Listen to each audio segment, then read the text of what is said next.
My distinguished colleagues, hindi po nag-comply sa batas ang ABS-CBN, kaya hindi po sila pwedeng lumabas at magpalabas. Those opposing the franchise application of ABS-CBN will show with clear and convincing evidence that ABS-CBN did not comply with the terms and conditions of its franchise, as well as our laws and the Constitution.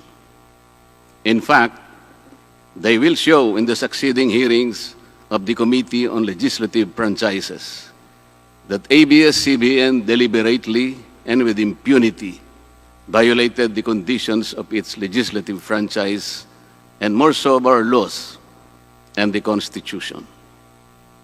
Matagal na po kasi ang mga aligasyong ito.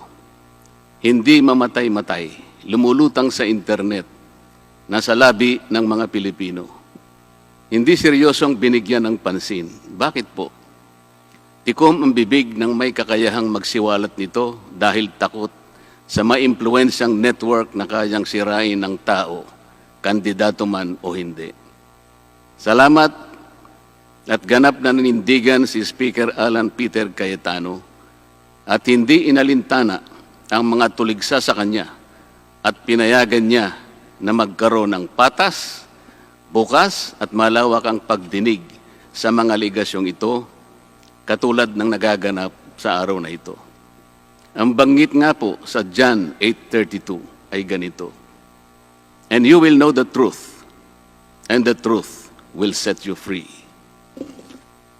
Violation of the Constitution. Number 1, franchise is longer than 50 years. Hindi na po dapat payagan itong pagre-renew ng prangkisa ng ABS-CBN. Dapat na pong isara ang pinto para sa kanila. Bakit po? Because the ABS-CBN has been using the airwaves for more than 50 years. 53 years today, to be exact. Our Constitution says that Congress can grant a franchise of up to 50 years only. Taong 1957, nang makuha ni Don Eugenio Lopez Sr., may-ari ng Chronicle Broadcasting Network o CBN, ang Alto Broadcasting System o ABS. Simula po noong 1967 ay naging ABS-CBN na po ang tawag dito dahil sa merger ng ABS at CBN. Kung susumahin po natin ang prangkisa nito simula noong 1967, ay 53 taon na po itong gumagamit ng airwaves magpahanggang ngayon. 63 years naman po kung susumahin natin mula po ng pagkakakuha ng CBN sa ABS noong 1957. The Committee on Legislative Franchises should not allow itself to be used by ABS-CBN to again circumvent the Constitution and violate the categorical 50-year limitation imposed on franchises. Hindi na po dapat buhayin muli ng Kongreso ang prangkisa ng ABS-CBN sapagkat ayon po sa ating saligang batas, ang buhay ng prangkisa ay hindi dapat lumampas ng 50 taon.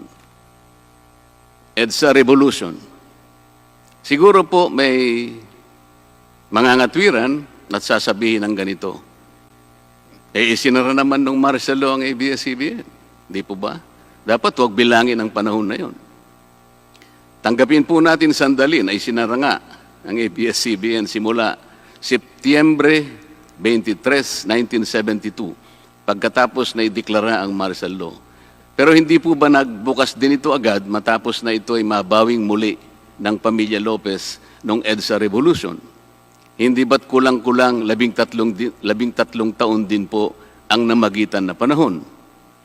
So let's assume that we subtract 13 years from the 63 years that ABS-CBN has been in operation starting 1957 when CBN acquired ABS.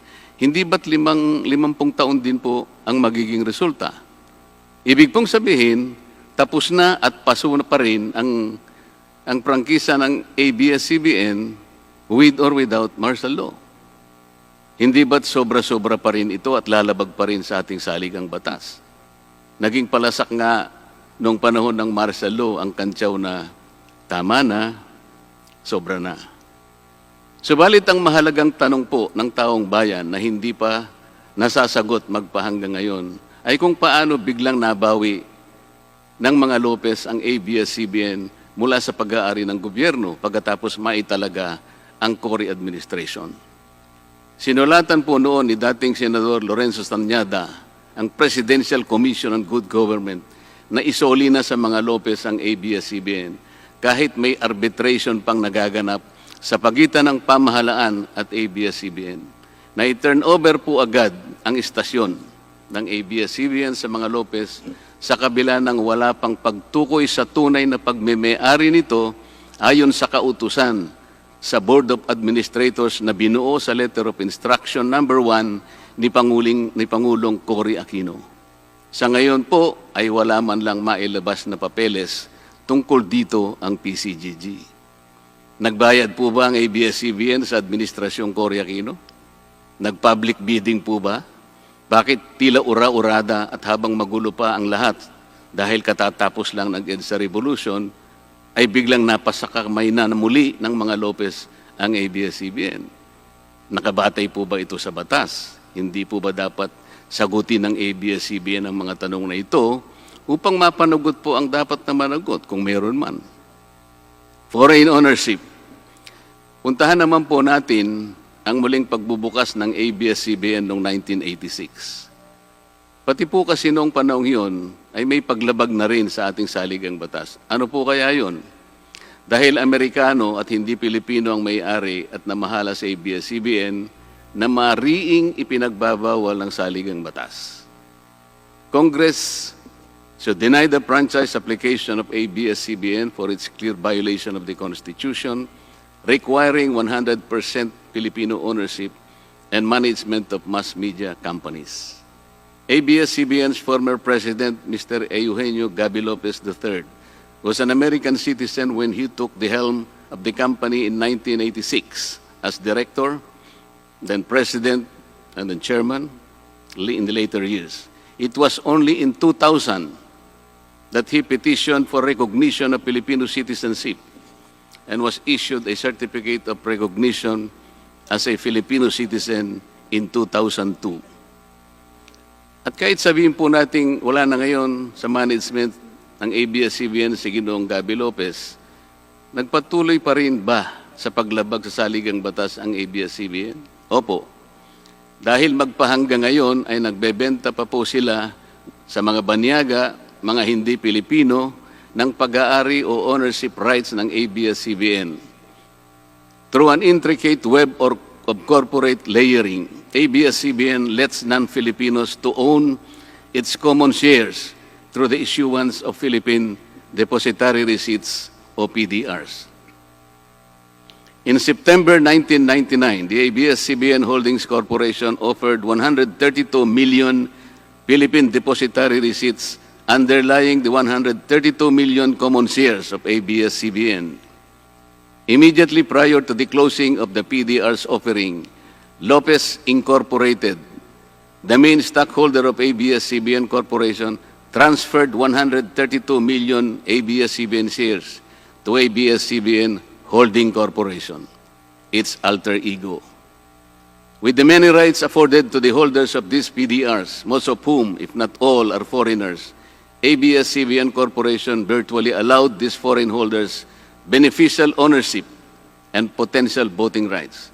This is a circumvention of the strict foreign equity restriction imposed by the Constitution on mass media companies. Quite obviously, the ABS-CBN PDR instrument, a creative financial mechanism, is being used as a subterfuge to indirectly own the underlying ABS-CBN shares of stock. Violation of workers' rights under the Constitution. ABS-CBN violated the rights of its own workers. It denied them their just share in production as required by the Constitution. It committed unfair labor practices, which consequently denied its employees the benefits required by law to be provided to all employees. Isang halimbawa po dito ay ang asunto na isinampa ng halos 100 o mahigit sa 100 manggagawa ng ABS-CBN sa National Labor Relations Commission o NLRC dahil sa pagtanggal sa kanila dahil sila raw ay mga talents lamang at hindi mga regular na empleyado. Nanalo po ang mga manggagawa sa NLRC at maging sa Court of Appeals. Bakit hindi na lang nila sinunod ang hatol at umapila pa ang ABS-CBN sa Korte Suprema? Ito ba yung sinasabi po kanina sa opening salvo na ang pagmamahal sa kanilang kapamilya ay ganun na lamang? Mali naman po yata na sabihin ng ABS-CBN na lampas sa 11,000 ang mga empleyado nito dahil kung ito po ay masusi nating iimbestigahan, may 2,661 at isa lamang. 2,661 ang mga regular na empleyado nito. Ang karamihan po o mahigit na 8,500 na kawani ng ABS-CBN ay tinagurian nilang independent contractors or talents, project workers at contractuals lamang kahit na pang-regular na empleyo ang trabaho nila. Ayon po sa ating labor code, kapag pang-regular ang tungkulin ng isang manggagawa, dapat siyang gawing regular employee. Hindi dapat contractual. Hindi dapat independent contractor, talent, o kaya'y project worker lang. Malinaw na labag sa batas ang ginagawa ng ABS-CBN. Sana ay ibalita rin po ito ng TV Patrol upang mabunyag ang libo-libong endo sa kanilang bakuran.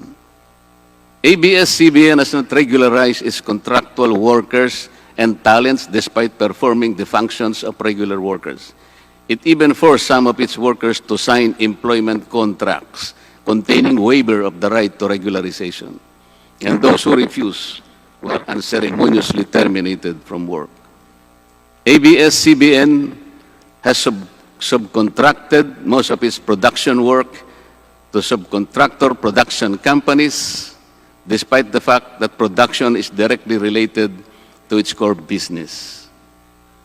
These production entities are paid minimally, whose workers obviously get lesser benefits and take-home pay compared to ABS-CBN's regular employees. And yet, the profit generated by ABS-CBN from its independent production companies appear greater than its expenses, especially those expenses that are even deductible for income tax purposes. Kung kaya't hindi po may kakaila sa publiko na napakarami ng labor cases na hinarap at haharapin pa ng ABS-CBN. Ang masaklap pa po dito ni hindi nagbibigay ng contribution ang ABS-CBN para sa benepisyo ng kanilang mga empleyado. Dahil po sa 2,661 lang ang regular employees nito, ang mga ito lang ang may benepisyo. Ang iba po na mahigit 8,500 na nagtatrabaho sa ABS-CBN ay wala po ni katiting na government-mandated benefits na natatanggap katulad ng SSS, PhilHealth o kaya Pag-ibig. Kanina po sa opening salvo, narinig po natin na ang kanila pong isinasangkalan ay yung kanila pong mga kawani, mga manggagawa. Ang Kongreso pong ito ay nakikidalamhati. Nalulungkot din po. Bakit naman po hindi? Kung pwede po nating ipaghalimbawa, sandali lamang po, ang ABS-CBN sa isang jeepney driver. Alam po niya na wala siyang prangkisa. Nagsakay po siya ng napakaraming pasahero. Yung mga pasahero naman po, bago sumakay doon, hindi naman niya tatanungin sa driver, Mamang driver, mamang chopper, kayo po ba ay may prangkisa? Yung rota po ba ninyo, pinapayagan yan? Wala pong nagtatanong na gano'n kasi mabilisan eh. Pare-pareho pong nagmamadali. Ano pong masita siya ng LTFRB? Gagamitin po ba nung driver na yon o nung taxi driver na yon o yung bus operator na yon? Kawawa naman po yung pasahero namin kung patitigilin mo ngayon. Meron pong pupunta sa ospital, meron pong pupunta sa trabaho, meron pong pupunta sa eskwela. Napakarami pong gawain itong mga taong ito. Ito po ba ang ibibigay po ninyong halimbawa? Hindi po ba dapat kayo muna ang kauna-unahan na nag-isip ng kapakanan nila? Ilagay ninyo sa magandang kalagayan ang pagpapatupad ng prangkisa ninyo at wala pong malalagay sa alanganin. Huwag po ninyong isasangkalan ngayon ang inyong mga manggagawa at kani-kanilang pamilya. Hindi po ganun. Sasagutin po ninyong aligasyon na ito, hindi po sa pamamagitan ng emotional appeal. If this indeed the true house of the people, the Committee on Legislative Franchises must side with the poor workers of ABS-CBN in denying its franchise, justice to them will be finally served, although ironically, this will also entail some sacrifice on their part. Political bias. ABS-CBN has been biased and partisan in favor of particular candidates and against certain candidates during the 2010 and 2016 presidential elections, contrary to the terms of its franchise and in violation of the Omnibus Election Code. Hindi naman po lingid sa kalaman ng marami, kung hindi man lahat, kung paano naging pro-Noynoy Aquino ang ABS-CBN noong 2010 at pro-Grace po at Leni Robredo naman noong 2016. It is also a matter of record that ABS-CBN failed to air some of President Duterte's political advertisements during the 2016 campaign period, despite receiving the payment for said political ads. Ang masakit po dito, kung hindi pa sila pinigilan ng korte sa pamamagitan ng isang TRO, ay nakahanda na palang ipalabas ng ABS-CBN sa bisperas mismo ng pagtatapos ng campaign period ng 2016 presidential elections. Ang mga anti-Duterte advertisements na binayaran ng isang dating senador. Sinadya ang timing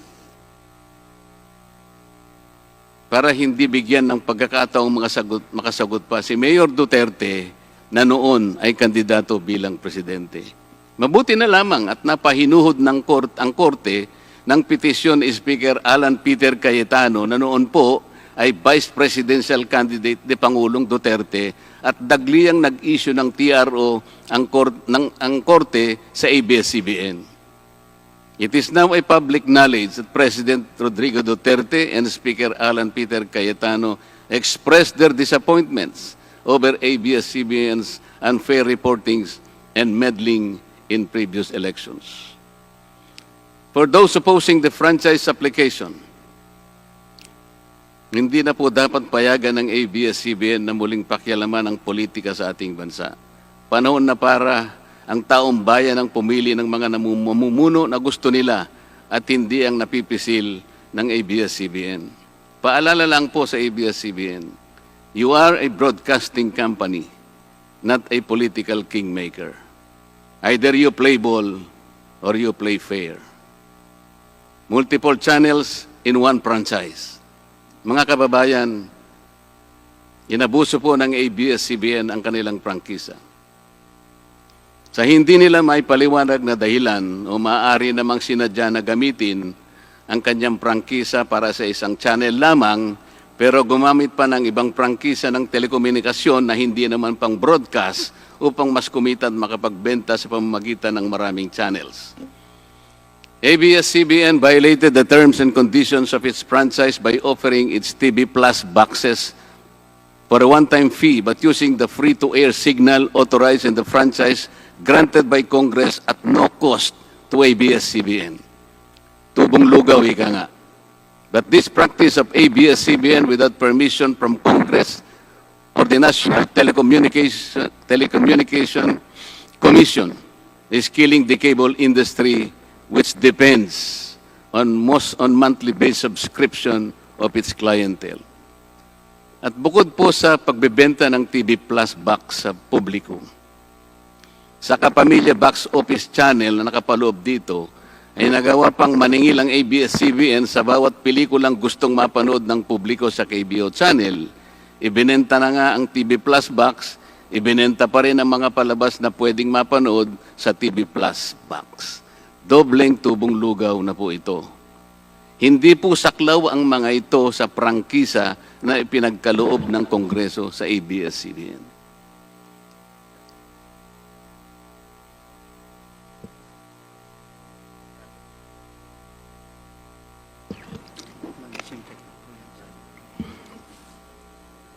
ABS-CBN, contrary to the terms and conditions of its franchise, operated this pay-per-view channel, otherwise known as the Capimilla Tax Office, or KBO, without a valid permit from the NTC, and despite NTC's order to refrain from operating a PPB until the issuance of an appropriate guideline for the same, ABS-CBN continued its operation until the expiration of its franchise on May 4, 2020. Tax evasion. ABS-CBN also violated the terms and conditions of its franchise by engaging in tax avoidance schemes, which deprived the government of the much-needed revenue. It used its wholly owned subsidiary, Big Dipper Digital Content and Design, Inc., a PESA-registered company, as tax shield. Its main customer is ABS-CBN Hungary. And because of this unconscionable tax avoidance scheme, ABS-CBN alleged effective tax rate in 2018 was at negative 5%. This means that ABS-CBN managed to avoid paying taxes in 2018. Bakit po ang GMA7 na hindi naman kasing laki o kasing yaman ng ABS-CBN ay nakapagbayad ng buwis sa pamahalaan ng 1.6 billion pesos noong 2018? Samantalang ang malaalamat na ABS-CBN ay walang binayarang buwis. Bakit naman nakalibre ang ABS-CBN noong 2018 sa negative income tax nila na 84 million? Ibig sabihin po nito ay may tax credit pa ang ABS-CBN at ang gobyerno pa ang lumalabas na may utang dito. Wala pong pagkakaiba ito, mga kababayan, sa isang taong nangutang sa tindahan, binigyan pa ito ng sukli. In 2019, ABS-CBN again did not pay its rightful taxes. It avoided this by entering into compromise agreement with the Bureau of Internal Revenue, with the latter accepting the settlement of 152 million pesos plus from ABS-CBN, equivalent to only 40% of its assessed deficiency in income tax, value-added tax, and documentary stamp tax payments. But this is only one among the 4 other cases lodged by the BIR at the Court of Tax Appeals, all of which were also settled by compromise. Bakit po ganun? Hindi po ba nando sa prangkisa ng ABS-CBN na babayaran nila lahat ang rightful taxes? Kinakailangan po bang sila ay habla pa ng BIR bago sila mapilitang makapagbayad lamang kahit settlement lamang? Ang linaw po ng kanilang prangkisa na babayaran lahat ang kaukulang buwis. Bakit kailangan pong sila ihabla at idemanda pa ng BIR para lamang sila ay makapagbayad? There are also allegations to date that ABS-CBN's Lingkod Kapamilya Foundation, ALKFI, is being used as ABS-CBN as tax shield, and that ALKFI also failed to file donor's tax return and pay the donor's tax. Ito po ang mas nakalulungkot dito, mga kababayan. Kapag politiko o government official ang nagkawang gawa, epal ang tawag dito ng ABS-CBN. Kahit mula pa sa sariling bulsa ng politiko ang pinanggalingan ito. Pero kapag ito ay galing sa lingkod kapamilya, puro pangalan ng ABS-CBN ang kanilang pinangangalandakan, katulad po ng nakita natin ngayon. Alam naman natin na galing naman sa lahat, sa mga donors ang pondo na ginamit nila. Meron po kayang nanggaling sa yaman ng ABS-CBN. Di baling ang pantulong ng ABS-CBN ay galing sa donasyon ng ibang tao. Di baling ang perang pantulong ay mula sa tax avoidance ng kumpanya. Ang mahalaga ay mapalabas nila sa pamamagitan ng sa mamamayan, katulad po ng nakita natin ngayon na napakabuti at napakabait ng ABS-CBN. Kami po ay naniniwala na unti-unti na pong nabubuksan ang katotohanan sa ating mga mamamayan. Hindi po ba mas maganda at katanggap-tanggap na tumulong sa kapwa ng walang nalalabag na batas at buong sikap pang nasusunod ang prangkisa? Dahil po ba kayo ay nakapagdudulot ng saya, ng aliw sa ating mga mamamayan? Dahil po ba kayo ay nakapagbibigay ng inspirasyon, ng pag-asa, ng katatagan ng loob na kagaya po sa opening salvo kanina ng representative ng ABS-CBN? Hindi na po ba natin susundin o tutuparin, isasaalang-alang ang ating mga batas, ang ating saligang batas, o kaya ang prangkisa ninyo? Makakapagpasaya naman po tayo. Makakapag-inspire po tayo nang hindi po tayo lumalabag sa batas. The House of Representatives should endeavor not to grant the franchise application of ABS-CBN because it has deliberately floated the Constitution and other related laws. Even the terms and conditions of its previous franchise to suit its own business and political interest, but to the prejudice of the greater good. The grant of a legislative franchise is merely a privilege and not a matter of right. Congress has the exclusive constitutional authority to award, alter, or revoke this privilege when the common good so requires, as in this particular case of ABS-CBN.